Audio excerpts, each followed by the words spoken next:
இன்னைக்கு பார்க்க போகிறது பார்த்தீங்கன்னா ஃபண்டமெண்டலோட பேசிக் தான் பார்க்க போகிறோம். ஃபண்டமெண்டல்ஸில் என்னென்ன இருக்குது, அது இந்த டேட்டா வந்து எங்கேருந்து ஃபெச் பண்ணலாம், அது என்னென்ன டேட்டா வந்து நம்ம வந்து பார்க்கணும் கண்டிப்பான்றது இன்றைக்கி பார்க்கலாம். ஒரு முன்னாடியே சொன்ன மாதிரி தான் லாஸ்ட் வீடியோவில் டெக்னிக்கல் அனாலிசிஸ் வந்து ஷார்ட் டேர்ம் ட்ரேடர் பண்ணுவாங்க. ஃபண்டமெண்டல் அனாலிசிஸ் வந்து மோஸ்ட்லி வந்து லாங் டேர்ம் ட்ரேடர்ஸ் வந்து பண்ணுவாங்க. லாங் டேர்ம் இன்வெஸ்டர்ஸ் ஆர் ட்ரேடர்ஸ்னு சொல்லலாம். இதில் வந்து வாங்க என்னென்ன வந்து இதில் இருக்குது எப்படின்றத பார்க்கலாம். ஃபஸ்ட்டு வந்து இந்த ஃபண்டமெண்டல் டேட்டா எங்கெங்கேருந்து கிடைக்கும், ஒரு கம்பெனியோட ஃபண்டமெண்டல் டேட்டா எங்கேருந்து கிடைக்கும், அதாவது அந்த கம்பெனி வந்து நல்லா போகுதா இல்லையா, குவார்ட்டர்லி வந்து ப்ராஃபிட் எவ்வளோ இருக்குது இல்லை ரெவன்யூ எவ்வளோ இருக்குது அப்படின்றதெல்லாம் பார்க்குறதுக்கு எங்கே கிடைக்கும் டேட்டா முதல்ல அப்படின்னா நீங்கள் ஒரு 6 விதமாக வந்து பண்ண முடியும். எங்கன்னா அந்த கம்பெனி வந்து என்எஸ்சியில் ஃபைல் பண்ணுதுங்க அங்கே, அல்லது எந்த பிளாட்ஃபார்ம் எந்த ஸ்டாக் எக்ஸ்சேஞ்சில் ஃபைல் பண்ணுதோ அங்கே பார்க்கலாம். ரெண்டாவது இந்த கம்பெனியோட வெப்சைட். மூணாவது ஃபினான்ஷியல் பிளாட்ஃபார்ம்ஸ், அதுக்குன்னு தனியாக வெப்சைட்டில் இருக்குங்க, அதில். அடுத்து ப்ரோக்கரேஜ் ரிப்போர்ட்டில் பார்க்கலாம், அல்லது ஃபினான்ஷியல் டேட்டா ப்ரொவைடர்னு தனியாக இருக்காங்க அவங்கள்ட்ட பார்க்கலாம். அப்படியும் இல்லைன்னா இந்த ஜோர்னலில் வந்து இந்த மேகசின் இருக்குங்க, பிஸ்னஸ் இன்சைடர் ஜோர்னலில் வந்து அவங்க வந்து ரிப்போர்ட்டை பப்ளிஷ் பண்ணுவாங்க, அதில் பார்க்கலாம். ஸோ அப்படின்னா என்னது, சப்போஸ் இதெல்லாம் தெரியாதவங்களுக்காக இது அடுத்த ஸ்லைடை சொல்கிறேன். ஃபஸ்ட்டு கம்பெனி ஃபைலிங்ஸ் சொல்கிறோம். இந்த கம்பெனி ஃபைலிங்ஸ்ன்றது இந்த என்எஸ்சிக்குள்ளே வந்து இந்த டேட்டா வந்து அவங்க கொடுத்துருப்பாங்க. அந்த டேட்டா அந்த ஃபைல் பண்ணுறாங்க இல்லையா, அது டேட்டா கொடுத்துருப்பாங்க. ஸோ அதை ஃபைலிங் சொல்லலாம். இதை பார்த்தீங்கன்னா நான் எக்ஸாம்பிள் ஹெச்டிஎஃப்சி பேங்க் போட்டிருக்கேன். அது வந்து இப்போ வந்து எவ்வளோக்கு வந்து ட்ரேட் ஆகிட்டு, எவ்வளோக்கு வந்து அந்த ஷேரோட வேல்யூ இருக்குது அப்படின்றத இங்கே கொடுத்துருக்காங்க. இதை பொறுத்த வரைக்கும் பார்த்தீங்கன்னா சில இன்ஃபர்மேஷன் தான் கொடுத்துருப்பாங்க. அதோட டோட்டல் வேல்யூ எவ்வளோ, பிபை ரேஷியோ எவ்வளோ, அப்பர் பேண்ட் எவ்வளோ, 52 ஹை எவ்வளோன்றதுல கொடுத்துருப்பாங்க. மற்ற சின்ன மெஜாரிட்டி டேட்டா தான் அதாவது மினிமம் டேட்டா தான் கொடுத்துருப்பாங்க, பட் கீ டேட்டாவாக இருக்கும். அதே மாதிரி டெரிவேட்டிவ்குள்ளே போனீங்கன்னா அதுதான் டேட்டா, பாண்ட்குள்ளே போனால் அந்த டேட்டா, அதெல்லாம் வந்து கொடுத்துருப்பாங்க யூஸ்வலாக. ரெண்டாவது பார்த்தீங்கன்னா அந்த கம்பெனியோட வெப்சைட். எந்த கம்பெனி போடுறோமோ அந்த கம்பெனி வெப்சைட்டுக்குள்ளே போனீங்கன்னா அதில் லாஸ்ட்டில் ஒரு காலம் இன்வெஸ்டர் ரிலேஷன்ஸ்னு ஒன்று இருக்கும். அந்த இன்வெஸ்டர் ரிலேஷன் தான் வந்து மெயினாக இருக்கும். அதுக்குள்ளே போனீங்கன்னா அதில் வந்து இந்த ஃபினான்ஷியல் டிஸ்க்ளோஷர் கொடுத்துருப்பாங்க. அதோட டோட்டல், அதாவது டீட்டெயில்டு டேட்டா வந்து இங்கேருந்து கிடைக்கும். இதுலேருந்து ஃபெச் பண்ணது தான் நமக்கு என்எஸ்சிலேருந்து இருக்கும். பட் அது வந்து கீ ஃபேக்டர்ஸாக இருக்கும். பட் இது வந்து நிறைய டேட்டா வந்து கொடுத்துருப்பாங்க. நாட் ஓன்லி இந்த கம்பெனி, ஹெச்டிஎஃப்சி பேங்க், எல்லா கம்பெனிலையும் வந்து அவங்களோட டிஸ்க்ளோஷர் என்னென்ன பண்ணுவாங்களோ அதை மட்டும் தான் கொடுத்துருப்பாங்க. நெக்ஸ்ட்டு பார்த்தீங்கன்னா ஃபினான்ஷியல் பிளாட்ஃபார்ம்ஸ், அதாவது இந்த ஜீரோதா அல்லது மோத்திலாலோ அல்ல தென் அது இந்த மாதிரி வெப்சைட்லாம் இருக்குங்களா, வெப்சைட்டோ அல்லது ப்ரோக்கரேஜோ அவங்களே வந்து ரிப்போர்ட் வந்து பப்ளிஷ் பண்ணுவாங்க. ஸோ அதையும் நீங்கள் பார்க்கலாம். சப்போஸ் நீங்கள் ஜீரோதா சைக்கிள் இருந்தால் அங்கேயே பார்த்துக்கலாம், அதுவும் நல்ல டேட்டா தான். அடுத்தது பார்த்தீங்கன்னா புரோக்கர் ரிசர்ச் ரிப்போர்ட்ஸ். ஒரு சில டைம் வந்து மணி கண்ட்ரோல்லேருந்து வந்து சொல்கிறாங்க இது வந்து பை அதிகமாக இருக்கும், செல் அதிகமாக இருக்கும்னு சொல்கிறாங்க இல்லையா. ஸோ அப்போ வந்து அவங்களோட ரிப்போர்ட்டை வந்து இங்கே கொடுத்துருப்பாங்க. ஸோ அந்த ஃபண்டமெண்டலில் இங்கேயும் கூட நீங்கள் பார்த்துக்கலாம். இதுக்கு ஏற்ற மாதிரி நீங்கள் வந்து உங்களோட ஸ்ட்ராட்டஜி ஃபார் இன்வெஸ்ட்மெண்ட்டை வந்து தெரிஞ்சுக்கலாம். அடுத்தது பார்த்தீங்கன்னா ஃபினான்ஷியல் டேட்டா ப்ரொவைடர்ஸ். இந்த டேட்டா வந்து ப்ரொவைட் பண்ணுறதுக்குன்னே தனி ஏஜென்சிஸ் இருப்பாங்க. அதில் ஒன்று தான் வந்து இந்த ப்ளூம்பர்க் ரிப்போர்ட், இது மாதிரி இதெல்லாம் சொல்கிறாங்க. ஸோ இது வந்து ஆத்தரைஸ்ட் டேட்டா ஃபார் டேட்டாவுக்கு வந்து இவங்க வந்து ஆத்தரைஸ் பண்ணவங்க. ஸோ அவங்கள்ட்ட மேனேஜ் பண்ணிக்கிறது ஈஸி. ஆக்சுவலாக அவங்க ரிப்போர்ட் பண்ணுறது வந்து இட்ஸ் லைக் 100% ட்ரூன்னு சொல்லலாம். நெக்ஸ்ட்டு பார்த்தீங்கன்னா இண்டஸ்ட்ரி ட்ரேட் ஜோர்னல். அது முன்னாடி சொன்ன மாதிரி தான். முன்னாடி வந்து பார்த்தீங்கன்னா நம்ம ஜோர்னல்லாம் இருக்கு இல்லைங்களா, வீக்லி மேகசின் அல்லது மந்த்லி மேகசினில் வந்து இந்த ரிப்போர்ட் வந்து பப்ளிஷ் பண்ணுவாங்க. அந்த இந்த என்ன சொல்கிறது, இந்த கம்பெனிஸ் எனக்கு நல்லா தெரியும். சின்ன வயசில் நானும் ஹிந்துஸ்தான் லீவரில் வந்து பார்த்தீங்கன்னா மேகசினில் வந்து லாஸ்ட் பக்கம் வந்து அந்த இன்வெஸ்டிகேஷன், அதாவது கம்பெனி இன்வெஸ்ட்மெண்ட் எவ்வளோ என்னன்றதெல்லாம் நிறையா போட்டிருப்பாங்க. அதுதான் வந்து நீங்கள் பார்த்துக்கலாம். அது மாதிரி நிறையா ஜேர்னல்ஸ் இருக்குது. அந்த ஜேர்னல்ஸ் வந்து பண்ணுறதுக்கும் வாய்ப்பு இருக்குது, கம்பெனிஸ் வந்து ரிலீஸ் பண்ணுறதுக்கு. ஸோ அதுலேயும் வந்து நீங்கள் பார்த்துக்கலாம். ஸோ இப்போ நான் யூஸ் பண்ணுறது பார்த்தீங்கன்னா ஸ்க்ரீனர்ன்ற வெப்சைட் தான். இந்த ஸ்க்ரீனர் வெப்சைட்டில் வந்து மோஸ்ட்லி எல்லா டேட்டாவுமே கவர் ஆகிடும். எல்லா கம்பெனிஸும் என்எஸ்சியில் இருக்க எல்லா கம்பெனியும் இதில் கவர் ஆகிடும். அப்படின்றதுனால நான் வந்து இதில் பார்ப்பேன். சப்போஸ் இதில் டேட்டா கிடைக்கலன்னா மறுபடியும் நான் போய் தேட ஆரம்பிச்சிடுவேன் அந்த மற்ற பக்கம். ஸோ இந்த ஃபினான்ஷியல் ஃபண்டமெண்டலில் இது என்னென்ன இருக்குன்றத முதல்ல பார்த்துக்கலாம். இதில் பார்த்தீங்கன்னா ஹெச்டிஎஃப்சி நான் போட்டிருக்கேன் மறுபடியும். ஏன்டா ஹெச்டிஎஃப்சினா ஜஸ்ட் ஒரு கம்பெனிக்கு ஃபேமஸாக இருக்குது, எல்லாத்துக்கும் தெரியுன்றதுனால இது போட்டிருக்கேன். ஆக்சுவலாக not more other then that nothing. இதில் பார்த்தீங்கன்னா உங்களுக்கு நல்லா தெரியும், அந்த ஸ்க்ரீனில் வெப்சைட்டை அந்த ஃபஸ்ட்டு ஸ்க்ரீனை தான் நீங்கள் கம்பெனியை போட்ட உடனே பார்த்தீங்கன்னா எந்த பேங்க் அப்படின்றது அதோட அந்த கம்பெனியோட நேம் இங்கே இருக்கும், அதோட வெப்சைட் இங்கே இருக்கும், பிஎஸ்சி எவ்வளோ ட்ரேட் ஆகிட்டு இருக்கு, என்எஸ்சி எவ்வளோ ட்ரேட் ஆகிட்டு இருக்கு, இந்த இன்ஃபர்மேஷன் ஃபஸ்ட்டு இருக்கும்.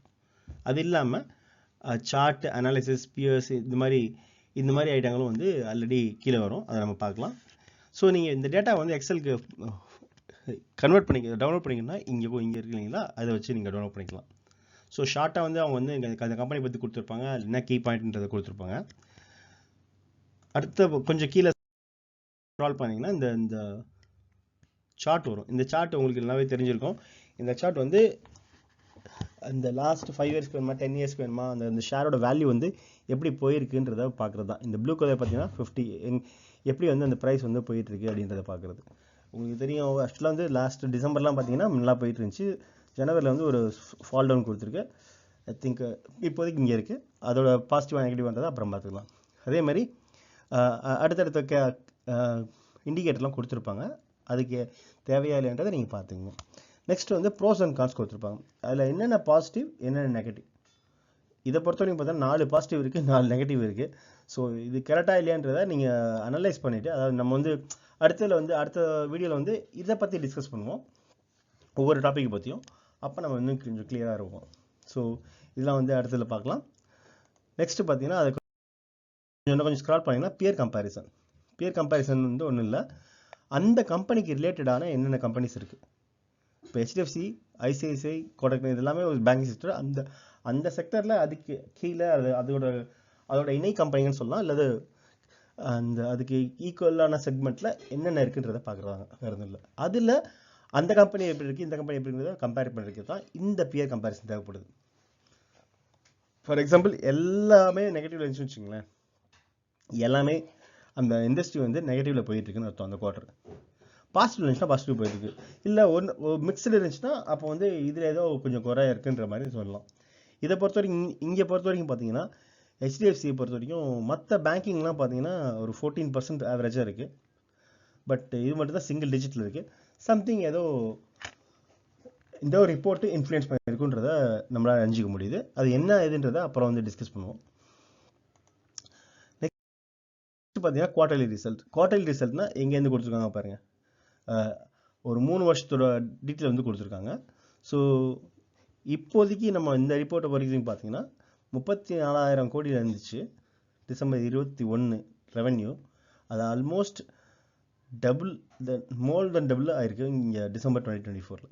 ஸோ நீங்கள் பார்த்தா தெரியும் எப்படி க்ரோத் போயிருக்குன்றது. ஸோ இதெல்லாம் எப்படி பார்க்கணும், ஓகே க்ரோத் நல்லா இருக்குது, but what is needed for me and this data, நமக்கு இதில் இருந்து என்ன தேவை அப்படின்றத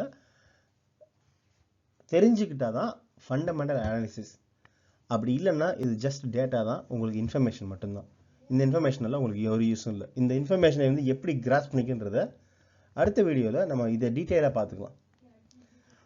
ஏன்னா நான் ஏன் இப்போ சொல்லணும்னா, நம்ம வந்து ஃபர்ஸ்ட் வந்து என்ன இருக்குன்றதை பார்த்துருவோம், அதுக்கு அடுத்தது அது ஏன் அப்படி இருக்குது அல்லது அதுக்கு என்ன இன்டர்பிரிட்டேஷன்றதை அப்போ பார்ப்போம். நெக்ஸ்ட் பார்த்தீங்கன்னா ப்ராஃபிட் அண்ட் லாஸ். இந்த ரிப்போர்ட்டும் வந்து ரெவன்யூ இருக்குது, இன்ட்ரெஸ்ட் பே பண்ணணும், அது இல்லாமல் எக்ஸ்பென்ஸ் இருக்குது, அது இல்லாமல் ஸோ ப்ராஃபிட் எவ்வளோ இருக்கும், இதில் வந்து எவ்வளோ மார்ஜின் இருக்குது, எவ்வளோ வந்து இன்கம். ஸோ இந்த டேட்டாவை எல்லாத்தையும் வச்சு மொத்தமாகவே எனக்கு எவ்வளோ அப்படின்றது. இபிஎஸ்னா ஏர்னிங்ஸ் பெர் ஷேர். இது இந்த ப்ராஃபிட் லாஸ் வந்து அட்லாஸ்ட் என்னது, ஒரு ஷேருக்கு எவ்வளோ இன்க்ரீஸ் ஆகுது டிக்ரீஸ் ஆகுதுன்றதை பார்க்குறது தான் ப்ராஃபிட் லாஸ். ஸோ மார்ச் 13 பார்த்தீங்கன்னா 14% இருந்தது, இப்போ பார்த்தீங்கன்னா 91 இருக்குது, which is really good. Let's see. Next பார்த்தீங்கன்னா அவ்வளோதான். இப்போதைக்கு இந்த ரிப்போர்ட்டை பொறுத்த வரைக்கும் இவ்வளோ தூரம் தான். இதுக்கப்புறம் வந்து இது சப்போஸ் உங்களுக்கு தேவைன்னா அதை டவுன்லோட் பண்ணி எடுத்துக்கலாம் ஈஸியாக. ஸோ இதை தான் வந்து இந்த மாதிரி டேட்டா தான் வந்து இந்த ஃபண்டமெண்டல்ஸ் நம்ம பார்க்குற டேட்டா. ஸோ இதெல்லாம் வந்து நான் இதை பற்றி தெரிஞ்சுக்கிட்டு இது கூட போச்சுன்னா என்ன, குறைஞ்சாச்சு என்ன, இதோட ஸ்டேட்டஸ் என்ன. இப்போ இதை தெரிஞ்சுக்கிட்டா ஆல்மோஸ்ட் நீங்கள் ஃபண்டமெண்டல் அனாலிசிஸ் கிளியர்னு அர்த்தம். ஸோ இதை பற்றி தெரிஞ்சுக்கணுன்னா நீங்கள் ஸ்டே டியூன்ட். அண்ட் இன்னைக்கு இந்த வீடியோவில் வந்து வேறு எதுவும் உங்களுக்கு தெரிஞ்சுக்கணுன்னா சொல்லுங்கள். நெக்ஸ்ட் ரெண்டு ஸ்லைட் பார்த்தீங்கன்னா பேலன்ஸ் ஷீட், கேஷ் ஃப்ளோ தான். உங்களுக்கு பேலன்ஸ் ஷீட் என்ன, லைபிலிட்டி எவ்வளோ இருக்குது, அசெட் எவ்வளோ இருக்குன்றது.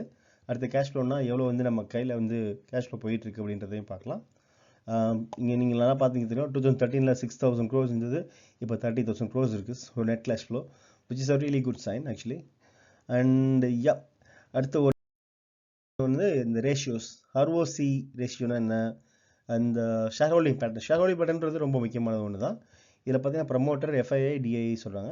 ப்ரமோட்டர்ஸ்னா லைக் கைண்ட் ஆஃப் ஓனர்ஸ், FIIனா ஃபாரின் இன்ஸ்டிடியூஷனல் இன்வெஸ்டர்ஸ், DIIனா டொமஸ்டிக் இன்ஸ்டிடியூஷனல் இன்வெஸ்டர்ஸ். ஸோ எவ்வளோ பர்சன்டேஜ் அப்படின்றத பார்க்குறேங்க.